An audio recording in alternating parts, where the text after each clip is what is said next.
one of these Sundays where it's good that I'm the only one who can see the clock.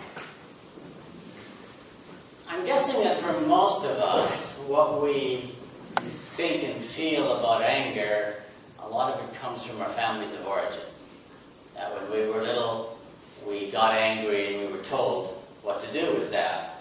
Or we watched other people get angry and we watched our parents respond to the anger of others. Or we watched our parents get angry and we saw this whole thing. And so a lot of what we feel and think about anger isn't really conscious. It's just sort of part of what we absorbed when we were very small. I'm guessing that for most of us, one of the things that we learned very early on about anger is that anger is not Christian. Good Christians don't get angry. Because there are a few verses, especially in some of Paul's letters, that say don't get angry, and anger is a bad thing. And one of them is in Galatians. In Galatians chapter 5, verse 20, Paul lists anger as one of those things that comes from the work of the flesh rather than the work of the Spirit. And so we get these verses, and especially, of course, women aren't supposed to get angry. Right? It's okay, sort of, for men to get angry, but there's something about an angry woman that terrifies most men. And so we try to work it out of them or something like that. Of course, this approach to anger ignores most of the Scripture. It ignores all of God's anger, especially in the early parts of the Old Testament. What one theologian called all the things that God used to do before he got religion. I love that one. Isn't it great? Terry Pratchett, by the way. But anyway, right? So, and then it ignores, right? Say the book of Job, where Job gets really angry, and then Job's friends get really angry at Job, and then God gets really angry at both Job and mostly Job's friends. Or it ignores the Psalms, where there's lots and lots of anger, either at God or at somebody else in the Psalms. And the prophets spend most of their time being angry, and clearly, Jesus spends his time being angry, and Paul himself, right? Last time when we did 1 Corinthians or 2 Corinthians, Paul mentions his angry visit and his angry letter, right? And so Paul himself doesn't take his own vice regards to anger, right? So we need to start with just the fact that anger happens. Anger has always happened, and anger will not stop happening. And so there are things that are worth getting angry about, and things that aren't. And some of us are going to argue about, well, this should really belong in this one, and right, should really belong there. But let's just start with anger happens. And anger is a natural thing.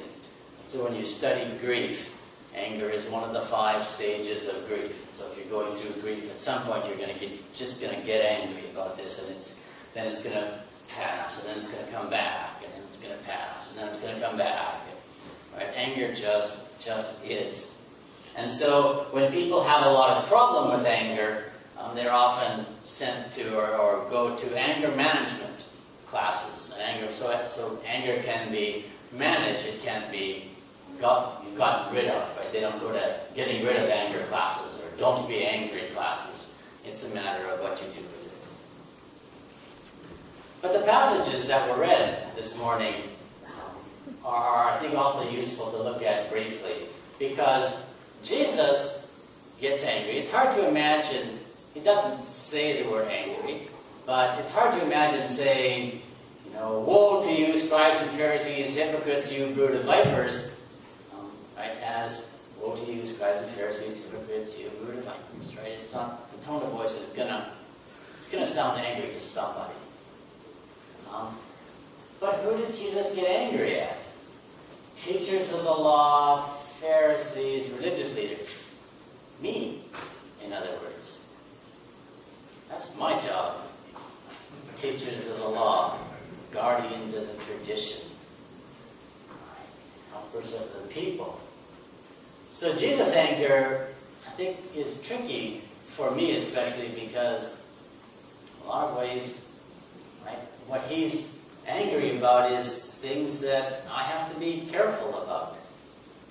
Jesus doesn't spend his time being angry at bad people, except insofar as those bad people are currently leading his faith.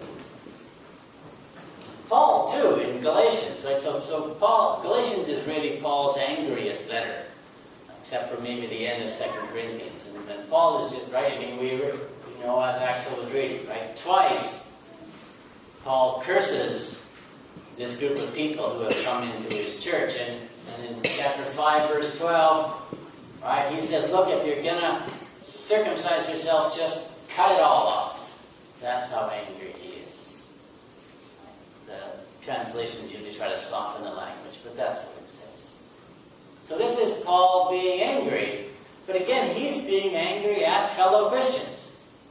These are people who've come into his church and distorted the gospel as far as he is concerned and proclaimed the true gospel as far as they are concerned. And so again, this is a very tricky passage because it doesn't take a lot of reading of church history to realize that the church history, Mennonite history, not so much Church of the Brethren history, but is full of groups that have said, oh, we have the truth. And the next group says, oh, we have the truth. And so they split the church apart. And half of them go this way and half of them go that way. And this is what happens all throughout church history, that some religious leader decides that he knows the true truth and the other people are teaching they've got the fake news over on that side. And so the church splits. And so this is very tricky stuff to deal with. But still the anger is real. Because Paul started this church, and Paul set it on its foundation, and he headed it in this direction, and suddenly this group of people, when he's gone, they come in and they want to take it in a completely different direction. And he goes, wait a minute, we started off in the right direction, and now you're turning around and going the other way. Why would you do that? So he is rightfully angry, I think. He certainly did. And then, of course, Psalm 44, when the people are angry with God. And again, a legitimate thing to be angry with God. I've had enough friends die from cancer already, thank you very much, God. I don't need any more friends, right? Young people. People with small children. People with great futures ahead of them. And they died from cancer. And one of the early church mothers said, God, if this is the way you treat your friends, no wonder you have so few of them. What is going on here, God?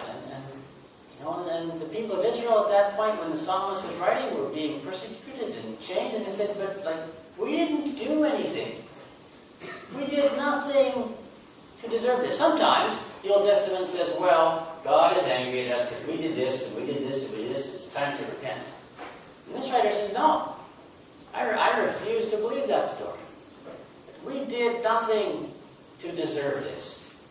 And there's certainly lots of things going on in the world where it's not a result of choices. It's not a result of decisions people made. It's not a result of people being bad. That stuff just happens, and it's horrible. And God, what are you thinking about? What are you doing? And why aren't you doing what we think you should be doing? So anger is, that's okay. It's okay to be angry. It's not okay to do certain things with your anger. There are things worth getting angry about, things not worth getting angry about. May God give us the wisdom to figure out which is which, and then to figure out what to do. Amen.